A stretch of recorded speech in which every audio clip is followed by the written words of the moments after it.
cher homonyme. Tout à l'heure, quand on était dans la salle d'attente, je l'ai taquiné en lui disant que on est homonyme. Et à Saint-Louis, à la maison, tout le monde m'appelle Mbaye. L'islamisation a fait qu'on est devenu Babacar. Le fait de jouer entre les Poulards, les Soninké, Babacar, Boubacar, tout ça, c'est l'Afrique avec ses mutations. Alors, je commence par un hommage à un ami qui nous a quittés il y a 2 jours à peu près, un grand panafricaniste, mon cher ami, mon frère Ousmane Dongo, que le secrétaire d'État connaît très bien, qui nous a quittés le jour de la Korité. Je pense beaucoup à lui et tout ce que vous allez entendre, tout le travail que j'ai fait dans ce pays, un peu en Afrique, ben, je lui dois beaucoup. C'était mon grand complice. Beaucoup de Sénégalais connaissent ce groupe aussi, Pape et Cheikh. Ben, c'est Ousmane, c'est nous-mêmes qui avons aidé ces jeunes à produire. Et aujourd'hui, ça vit, ça continue et nous espérons que leur message passera. Alors, le plan de mon intervention, c'est de remercier tous les participants, l'administrateur du mouvement de la Renaissance de l'Afrique, tous ses collaborateurs, pour nous avoir associés à cet événement, nous avons travaillé ensemble, mais aussi et surtout pour nous permettre de renforcer des synergies autour des cycles qu'on appelle colloque international pour la Renaissance de l'Afrique. L'Université de Dakar, j'ai pris ma retraite à l'université. L'université et l'ICESCO m'ont confié une tâche de mettre en place une chaire sur la Renaissance de l'Afrique. Et donc, cette activité-là, il faut la comprendre comme une coopération, une collaboration. Monsieur l'administrateur général l'a dit, on s'est proposé de travailler ensemble sur la longue durée. Alors, le plan est le suivant, c'est rapidement de revenir sur la question, montrer l'Afrique dans le monde, dans le temps et dans l'espace, et tenter de faire entrevoir certains aspects de sa trajectoire et de son destin. Pour parler de l'Afrique, il faut bien regarder l'Afrique. Je le dis parce que la pensée géographique est très importante. Je sais que quand j'étais très enfant, j'entendais des fois dire qu'il est parti en France en passant par la Côte d'Ivoire. Nos parents ne savaient pas très bien où se situe l'Afrique dans le monde. Certains Sénégalais qui n'ont pas une vue sur la carte pensent que pour aller en France, il faut passer par la Côte d'Ivoire. Tout simplement parce que dans le périple. Ensuite, on va revenir sur des identités interlocuteurs. Nous, les Africains, qui sont nos interlocuteurs?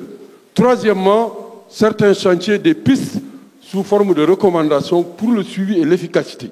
C'est bien de parler, mais il faut qu'on soit efficace.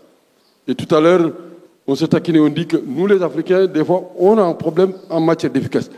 Alors, cette carte, bon, elle est très importante, c'est l'Afrique ancienne. C'est un de mes derniers livres, la carte que j'ai demandé à Ousmane Dongo, à Ngoïlam, de faire ça, c'est des artistes. Et cette carte qui est à droite, vous avez l'Afrique qu'on voit aujourd'hui, mais vous avez l'Afrique telle que ça a été représenté dans des cartes très anciennes par d'autres. C'est pour vous dire le chemin qu'on a parcouru. Slide. Obenga, que vous avez entendu tout à l'heure, a dans un ouvrage remarquable, tout à l'heure on l'a évoqué, la philosophie africaine. Cette carte, c'est dans le livre de Obenga, c'est des mines d'or. Les premiers aides à faire des cartes stratégiques, c'est les Africains, c'est les Égyptiens. Ça, c'est les cartes que les pharaons ont eu à faire pour voir où il y a des mines d'or. Slide. Cette carte-là, c'est une carte, l'Afrique, vous voyez bien, qui a été représentée et qui regarde vers l'Inde, qui regarde vers Et vous avez vu cette carte, comment elle est petite? C'est les Grecs et les Romains qui ont fait cette carte. Slide. Ça aussi, c'est une carte, en fait, c'est un document que les Égyptiens, pour montrer d'où vient le Nil et d'où vient ce fleuve, etc. Slide. Alors, maintenant, ça, c'est la période de Penda. Penda va y revenir. C'est des cartes catalanes. Alors là, attention, le monde commence à nous voir beaucoup plus clairement. Feu, mon ami Yorofal, a beaucoup travaillé sur la question. Et vous voyez l'empereur du Mali, là, on va le voir, voilà. Et cet empereur du Mali, qui prend le globe dans sa main,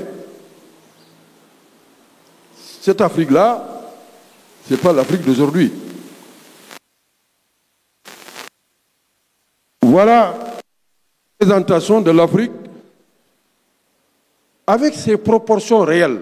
Regardez la carte de l'Afrique.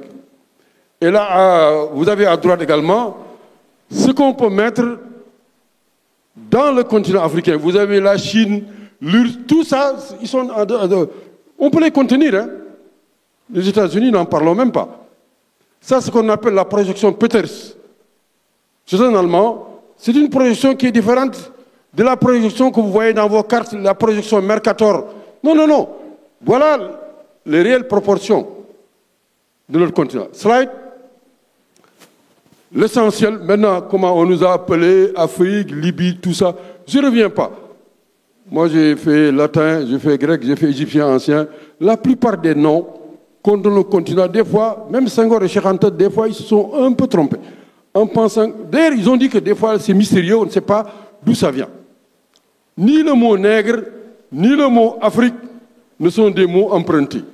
C'est à partir des langues africaines qu'on nous a nommés. Mais en déformant un peu. Mais ça, c'est un autre débat, on pourra y revenir. Les quatre cornes de l'Afrique, quand vous pensez à l'Afrique, regardez les quatre cornes. Ce n'est pas moi qui ai inventé. C'est des géographes qui ont dit qu'en Afrique, il y a quatre cornes. On a la chance d'être ici, là, sur une des cornes de l'Afrique. C'est la presqu'île du Cap-Vert. Dakar, Djibouti. L'autre corne, le Cap, le Caire. Tant qu'on n'a pas ça en tête, on ne va pas comprendre les problèmes africains. Les Français et les Britanniques l'ont compris. Les Français ont voulu faire Dakar-Djibouti. Et ils l'ont fait. Les Britanniques, le Cap, le Caire.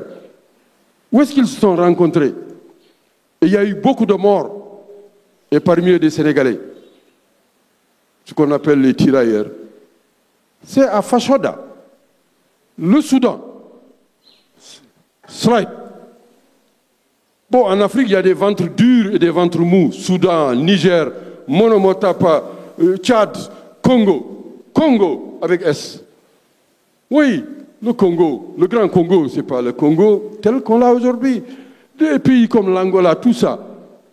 Mais c'était dans le grand Congo. Donc, aujourd'hui, si vous discutez de l'Afrique, regardez ces pays dans quelle situation ils sont. Slide. Des repères pour l'Afrique. Oui, voilà un grand monsieur, Kizerbo, que nous avons connu. Les jeunes, certains sont partis, c'est dommage. Il faut écouter les anciens. Ce monsieur-là, il venait nous faire des conférences quand on était étudiant à Paris. Monsieur très disponible, Kizerbo. Ce monsieur-là, il est parti avec d'autres. Et Sékou Touré, quand Sékou Touré a dit non, avec d'autres, des militants du PAI, que certains connaissent. Ce monsieur était là à Dakar, s'est toujours battu. Il s'est entendu avec les révolutionnaires, les militaires, mais à un certain moment, il a dû quitter. Pourquoi? Quelqu'un que vous connaissez, Sankara, et lui, en fin de compte, ça n'a pas marché. Pourquoi? Il faut vous poser ces questions. Lui, le jour où Cheikh Anta Diop est décédé, c'est lui qui m'a appris la nouvelle. Il était revenu à Dakar, enseigner, parce qu'il a fait ses études à Dakar. Et le même jour, il a perdu Cheikh Anta, il a perdu sa maman, ici à Dakar. Voilà. Mais je reviendrai sur lui, parce que voilà, c'est lui qui propose une périodisation. L'Afrique des origines au 15e, deuxième période, 15e, 19e, 3e, 85, 45, et il continue. Il donne également 2 autres périodes jusqu'à présent. Lui, c'est un monsieur qu'il faut respecter et payer à son âme. Slide Kizerbo. Pensons à lui. Slide suivant. Je reviens sur la carte. Moi, j'ai réduit les périodisations en 3. Le vert, c'est quand l'Afrique était très puissante. C'est l'Égypte pharaonique. Ce n'est pas seulement l'Égypte pharaonique, c'est Aksum, l'Éthiopie actuelle. Ceux qui connaissent le Coran, la sourate, Al-Fil. Mais ça, ce n'est pas la très haute antiquité. Non.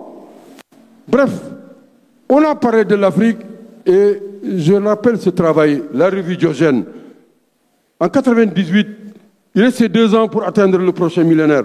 On a travaillé, Yorofa, paix à son âme, c'est lui qui a dirigé ce travail. On a parlé de l'Afrique, des Antilles, l'Europe, mais on avait oublié, je l'avais dit à Yoro, paix à son âme, et l'Asie, nos rapports avec l'Asie.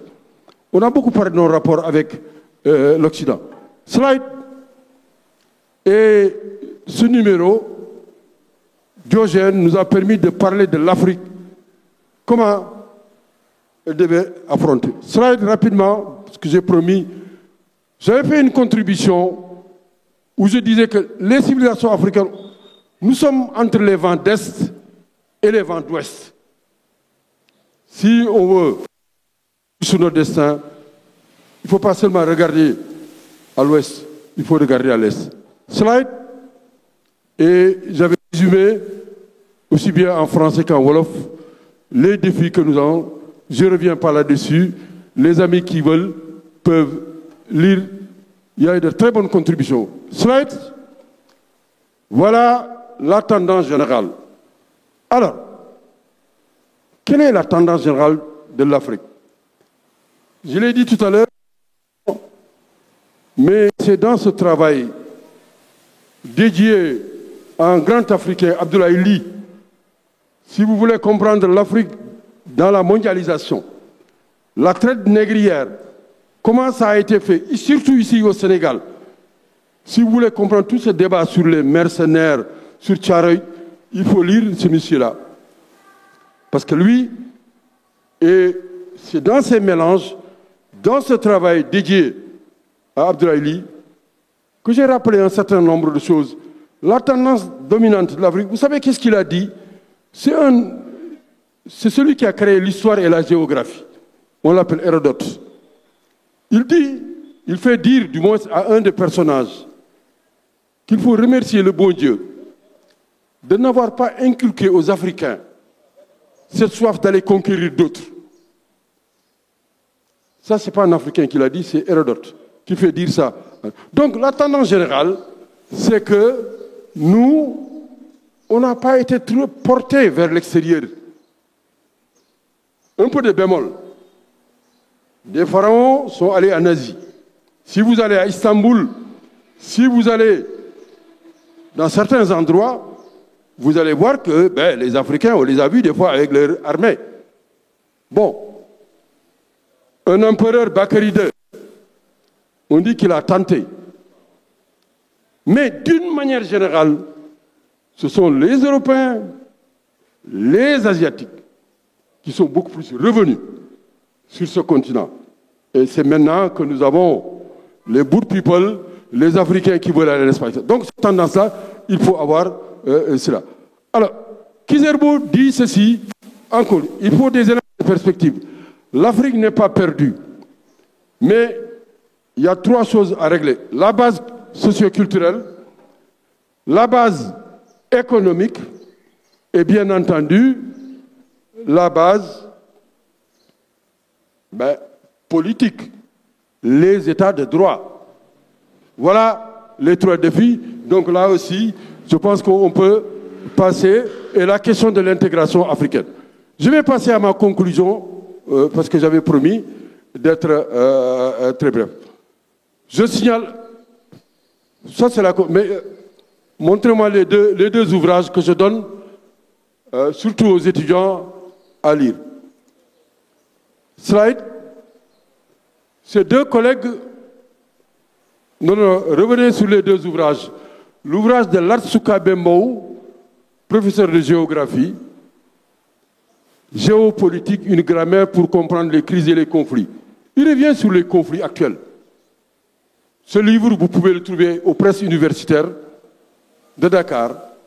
Et l'autre ouvrage, c'est un Sénégalais qui se trouve au Canada, Youssou N'Djingue, approche stratégique vers les États-Unis d'Afrique.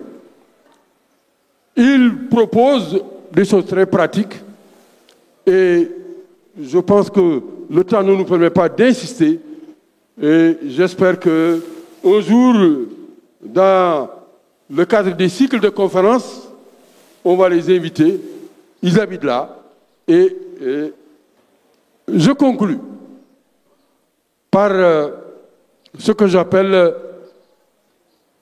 les groupes stratégiques qui doivent dialoguer en Afrique. Slide. Si on veut que l'Afrique se développe et qu'elle puisse renaître, tenons compte de ces 5 groupes-là. Des citoyens et des citoyennes, c'est la majorité. Deuxième groupe, les acteurs socio-économiques. Troisième groupe, les leaders culturels, religieux et spirituels. Quatrièmement, les forces de défense et de sécurité. Et 5, les organisations politiques. Je ne développe pas puisque vous êtes dans la salle. Vous connaissez chacun des acteurs. Slide.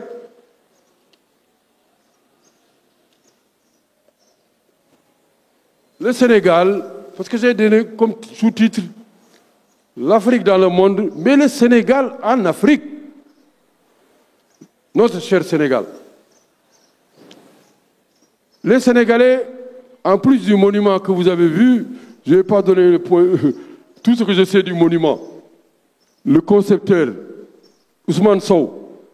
Ousmane Sow, qui a fait les dessins, on se trouvait dans le cadre des assises. On travaillait très souvent. C'est un grand artiste, paix à son âme.